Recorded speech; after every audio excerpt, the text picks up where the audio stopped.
శివశంకర్ అనే వ్యక్తి తనకెత్తికి పోటీ చేస్తారని అంటున్నారు కదా.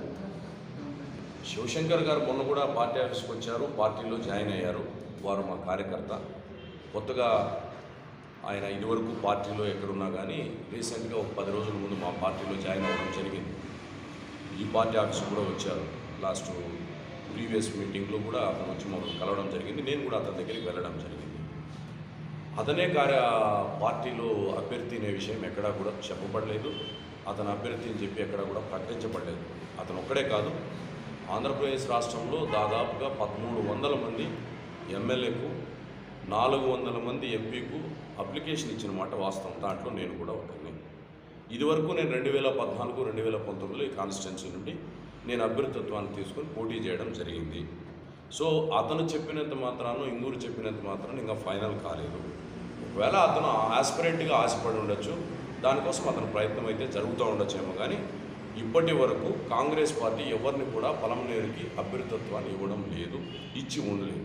ఇక మీద అదంతా స్క్రీనింగ్ కమిటీ జరిగి ఏఐసిసి నిర్ణయిస్తుంది. అంతవరకు ఎవరు కూడా అభ్యర్థులు లేరు పలమనేరులో కాంగ్రెస్ పార్టీకి. కాంగ్రెస్ పార్టీలో 2019లో పోటీ చేసిన వ్యక్తిగా 2024లో ఎవరికైతే అభ్యర్థిత్వాన్ని నియమిస్తారో అంతవరకు బాధ్యుడిగా నేనే ఉంటాను. నేనే ప్రస్తుతానికైతే కాంగ్రెస్ పార్టీ బాధ్యుడిగా పలమనేరులో వ్యవహరిస్తా ఉన్నాను.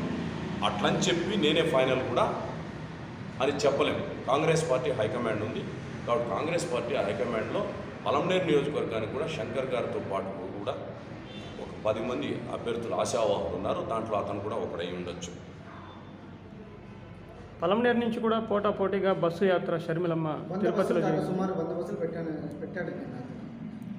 సోదరా, 100 బస్సులు అనేది నేనైతే చూడలేదు. నేనైతే 2000 మందితో వెళ్ళడం జరిగింది.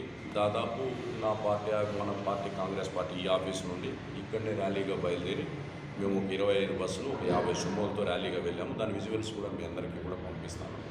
సో ఆ అబ్బాయి శంకర్ గారు ఎన్ని బస్సులు పెట్టారనే దానిపైన మనకు తెలియదు. మనకున్న సమాచారం, పార్టీకి ఉన్న సమాచారము వాళ్ళు కూడా 20 బస్సులు పెట్టారని చెప్పి మనకు తెలియజేయడం జరిగింది. ఒక డిక్లరేషన్ జరిగింది, ఒక గ్యారంటీ పథకాన్ని ఇచ్చాం. ప్రతి పేద కుటుంబానికి కూడా ప్రతి నెల 5,000 రూపాయలని ఆంధ్రప్రదేశ్ రాష్ట్రంలో కాంగ్రెస్ ప్రభుత్వం ఏర్పడిన వెంటనే ఇస్తామనే విషయం పైన కూడా మా ప్రదేశ్ కాంగ్రెస్ కమిటీ అధ్యక్షురాలైనటువంటి షర్మిలారెడ్డి గారు ఆమె సంతకంతో కూడినటువంటి చెక్కును కూడా ఇవ్వడం జరిగింది. ఆంధ్రప్రదేశ్ రాష్ట్రానికి కాంగ్రెస్ పార్టీ తప్ప ప్రత్యేక హోదా తీసుకుని వచ్చే విషయంలో ఏ పార్టీ కూడా ముందుకు రాలేదు. 10 సంవత్సరాల్లో ఆంధ్రప్రదేశ్ రాష్ట్రానికి ప్రత్యేక హోదా తీసుకురాలేదు.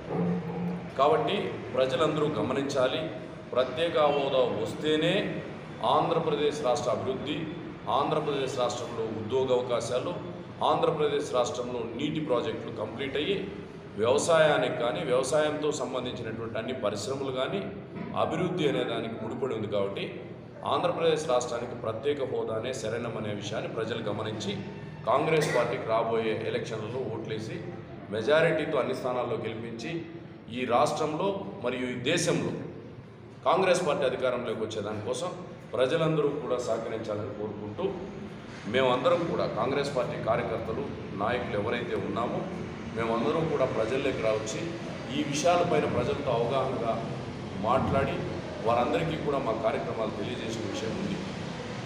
దీనికోసం ప్రతి కాంగ్రెస్ కార్యకర్త పలమనేరు నియోజకవర్గంలో కష్టపడి పనిచేయాల్సిందిగా ప్రజలకి మన పార్టీ యొక్క సిద్ధాంతాలు, మన పార్టీ యొక్క మేనిఫెస్టో, మన పార్టీ యొక్క కార్యక్రమాలను తెలియజేసుకుంటూ ప్రజల్లోకి వెళ్ళాలని చెప్పి మనవి చేసుకుంటా ఉన్నాను. Thank you. నిన్న జరిగినటువంటి తిరుపతి మీటింగ్లో ప్రత్యేక హోదా సాధన సభ